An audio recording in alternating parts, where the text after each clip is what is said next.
আসসালামু আলাইকুম রহমতুল্লাহ।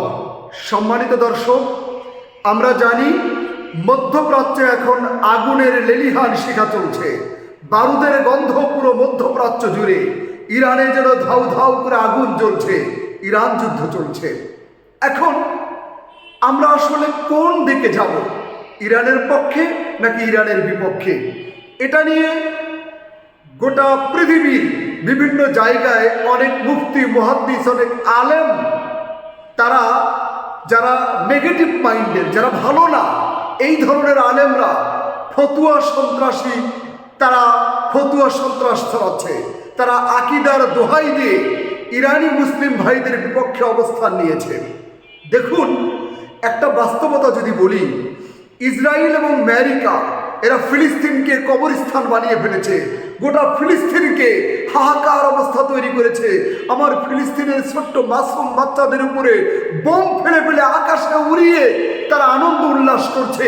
অথচ সেই জালেমদের বিপক্ষে ইরান যেইভাবে মেরুদণ্ড সোজা করে দাঁড়িয়েছে, ইরান দেখিয়ে দিচ্ছে পরাজয় নয়, মুসলিমরা হারতে জানে না, মুসলিমরা পরাজিত হতে জানে না, মুসলিমরা মাথা তুলে দাঁড়াতে জানে। মুসলিমদের পরাজয় নয়, মরলে শহীদ, বাঁচলে গাজী। ইরান তো সেই পথ নিয়েছে। অথচ আকিদার দোহাই দিয়ে এক শ্রেণীর আলেম নামের জালেমেরা তারা ফতুয়া সন্ত্রাসী ছড়িয়ে ইরানের বিপক্ষে অবস্থান নেওয়ার কথা বলছে। এদেরকে মন থেকে ধিক্কার দেই, এদেরকে ঘৃণা জানাই। এরাই গণতন্ত্রের বিরুদ্ধে কথা বলে, আবার এরাই গিয়ে গণতন্ত্রের মানুষদের পা চাপে।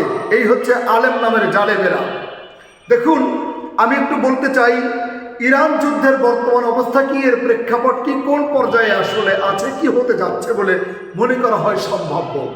দেখুন, ইরান তারা একাধারে সৌদি আরব, কুয়েত, ইরাক, বাহরাইন, আরব আমিরাত, আবুধাবি, তুরস্ক, সবখানে তারা বোম্বিং শুরু করে দিয়েছে। এখন অনেকে বলবে, মুসলিম দেশগুলোকে বোম্বিং করবে কেন? আরে ভাই, এই মুসলিম দেশ, এই সুন্নি মুসলিম বাদশাগুলো, তারা নারী, ক্ষমতা, লোভ, মোজ মাস্তি, মদ, নেশা, জুয়া, এগুলো নিয়ে তারা হন্যে হয়ে আছে। তারা তাদের নিজের দেশকে পাহারা দেওয়ার জন্য নিজেদের সামর্থ্য তৈরি করে না, সৈন্য সামন্ত তৈরি করে না। তেলের টাকা, খনির টাকা আর হজের টাকাগুলোকে একত্রিত করে এরা ফুর্তিতে ব্যস্ত। আর এই টাকা ডোনেট করে আমেরিকার, ইসরায়েলকে। আমেরিকার সৈন্য নিয়ে এসে এই সৌদি আরব, বাহরাইন, আবুধাবি, কাতার, ইরাক, এরা ঘাঁটি বানিয়ে রেখেছে। এরা ঘাঁটি বানানোতে কি হচ্ছে? এই ঘাঁটি বানানোর কারণেই তো আজকে ইসরায়েল আমার ফিলিস্তিন মুসলিম ভাই বোনদেরকে নির্বিচারে অকাতরে বোম্বিং করে নিঃশেষ করে দিচ্ছে। এই মধ্যপ্রাচ্যের এই মুসলিম বাদশাগুলো, এই জালেমরা, এই সুন্নি শায়েখ নামের এই জালেম, যারা মার্কিনীদেরকে তাদের নিজস্ব আস্থানায় সেনাবাহিনী, মার্কিনী সেনাবাহিনীকে প্রশ্রয় দিয়ে, তাদের টাকায় তাদেরকে পুষে বেতন দিয়ে, নারী দিয়ে, মদ জুয়া দিয়ে তাদের সাথে বোঝবাস্তি করছে। এই মধ্যপ্রাচ্যের এই দেশের শায়েখগুলো, এই বাদশাগুলোর রাজপ্রাসাদে ইরান যদি বোমা ফেলতো, সেটা হতো সবচেয়ে বেশি সুন্দর। আমরা মুসলিমদের ঐক্য চাই, মুসলিমদের ঐক্য চাই। আমরা আকিদার নামে বিভক্তি চাই না। কার আকিদা ভালো, কার আকিদা খারাপ, কে জান্নাতে যাবে, কে জাহান্নামে যাবে, এটার মালিক হচ্ছেন আল্লাহ তাআলা। আল্লাহ তাআলা বুঝবেন। আমার কথা হলো, আমেরিকা এবং ইসরায়েলের বিরুদ্ধে যদি একটা কুকুরও যদি ঢিল নিক্ষেপ করে, আমরা এই কুকুরটার পক্ষে। সেখানে ইরানকে শিয়া মুসলিম বলে আপনি দূরে ঠেলতে পারেন না। বরং সৌদি আরব, এই যে কাতার, বাহরাইন, আবুধাবি, আরব আমিরাত, তুরস্ক, এরা যেইভাবে মেরুদণ্ডকে বাঁকা করে আমেরিকাকে এবং ইসরায়েলকে প্রভু বানিয়ে যেইভাবে নমনম করতেছে, ইরান সেখানে হাজার গুণ মেরুদণ্ড সোজা করে গোটা পৃথিবীতে প্রমাণ করছে যে মুসলিমরা বীরের জাতি। অতএব ইরানকে স্যালুট, ইরানকে সম্মান জানাই।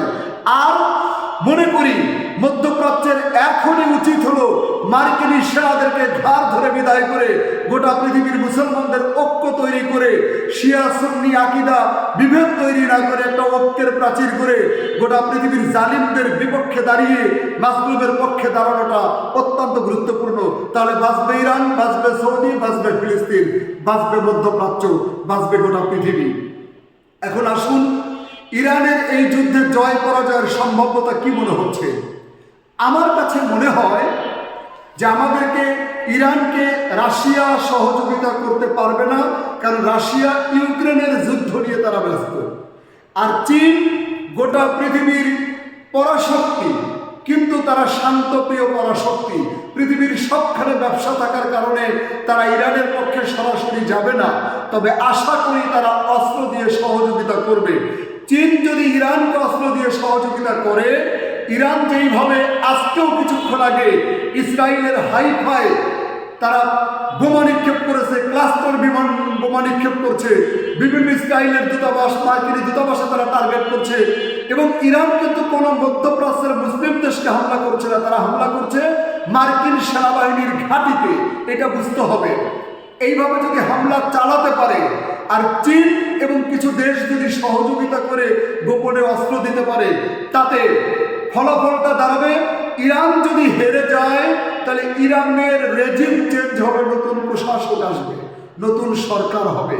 আর ইরান যদি জিতে যায় গোটা পৃথিবীর রেজিম চেঞ্জ হবে। ইরানের কোনো ক্ষেত্রেই লস নেই, পরাজয় নেই। ইরান হয়তো মাটির সাথে অনেকাংশে অনেক জায়গায় মিশে যাচ্ছে, কিন্তু ইসলামী ইমারত, ইমান, আকিদা তারা গোটা পৃথিবীতে সমুজ্জ্বল করে বীরের জাতি হিসেবে তারা মাথা তুলে দাঁড়াচ্ছে। আমি বিশ্বাস করি ইনশাআল্লাহ ইরান এই যুদ্ধে জিতবে। দেখুন, স্পেনের রাষ্ট্রপ্রধান বলেছে আমেরিকার দাস তারা হতে চায় না। স্পেনের মতো একটা দেশ, তারা বলছে তারা আমেরিকার দাস হতে চায় না। আর আমার দেশে বাংলাদেশ বলেন আর সৌদি আরব, ইরাক, ইরান, আবুধাবি যাই বলেন না কেন, আমরা মুসলমানেরা যদি আমরা পা চাটা কুকুরের মতো আচরণ করি, ইসরায়েল এবং আমেরিকাকে প্রভু বলে নমনম করি, তাহলে হবে না। ঐক্যের ভিত্তিতে ইরানের বিজয় হোক, মুসলিম বিশ্বের বিজয় হোক, মানবতার বিজয় হোক। আমরা কাউকে জুলুম করতে চাই না, কেউ জুলুম করলে আমরা সেই জালিমকে সহ্যও করতে চাই না। ধন্যবাদ।